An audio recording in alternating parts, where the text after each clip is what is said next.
Have you seen any connection between the protests in recent years in the United States with the Tea Party and Occupy and the Arab Spring? And if so, what would you say the similarities would be? There is, social media have kind of fueled that, and we haven't seen this in quite some time. The last time that we saw anything like this was, in the 60s, 70s, and early 80s. And then it kind of simmered down for a while. But now that we have social media the way that we do, people can see that people in other countries are suffering from the same kinds of repressive government, repressive organizations, too much corporate control over their lives, over their health, over their decisions, you name it. And they can see that now. And I wouldn't say that they're all interconnected at an ideological level necessarily, but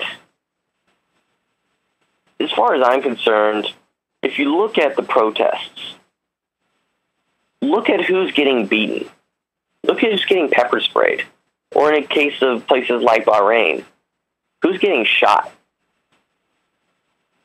and who's being left to protest without any harassment. And the people that are getting beaten and the people that are getting shot, those are the people that present an actual threat to the status quo. Have you ever seen a Tea Party rally arrest? Have you ever seen somebody at a Tea Party rally being beaten by police and dragged off in handcuffs? No, because they don't represent a threat to the system. They pose themselves as a threat to the system. A lot of the useful idiots in there think they're a threat to the system, but they're not. They're not really, because all they're doing is they're lobbying for less corporate control, less corporate regulation, thereby allowing for more control of companies on the legislative system, and ultimately on their lives. And these are the people that believe that the Social Security and Medicare that they've paid into for all these years is somehow not going to get taken away from them by the government. It's just going to be other people that are going to lose it. That other people don't deserve it. I deserve it because I was in the Army for 10 years. So I deserve this. But the person who taught school for 50 years, no, they don't deserve it. They could go back to, being a night janitor in a school or something like that because they didn't deserve it. And that's the people that don't pose a threat to the status quo. They don't. And that's why you won't see those people being harassed by the police. You won't see them being called dangerous anarchists on the evening news. This next question is more on a personal level. Why did you start using a pen name? Well, the reason I started using a pen name is, I'll admit, a while back, I wasn't the most internet savvy person. And I didn't realize the powers of internet search engines and all of this data mining and everything else that was out there. And I had actually received some pretty nasty threats. And this is before I ever got into writing. This is when I had a political opinion. And we're talking within internet forums and stuff like that. And I didn't necessarily always give out my full name, but there was enough information out there on me that people could eventually trace everything back and find out who I was. And I had some pretty nasty threats, and I believe one I believe one of them, as I recall, involved putting a 45 caliber slug in my skull. And I realized at that point that if I was going to write for the sake of my safety, for the sake of my kids' safety, and because of the fact that I like to keep my online persona and my personal persona separate, then it was best to use a pen name. And that way I wouldn't have to worry about my family being harassed. I mean, I've got family members who share none of the same ideology that I do. I've got some family members that are extremely religious, extremely Republican, but they don't need to have people calling their house and threatening them, or, following their kids to school. And so I've been using the pen name for a while, and I'll continue using the pen name. At some point or another, I'm sure enough people will figure out who I am. But I would just, how do I explain it? I'm a rather private person. I like doing the online thing, but I don't really like too many people knowing who I am for those particular reasons. I like to kind of control that little aspect of my life.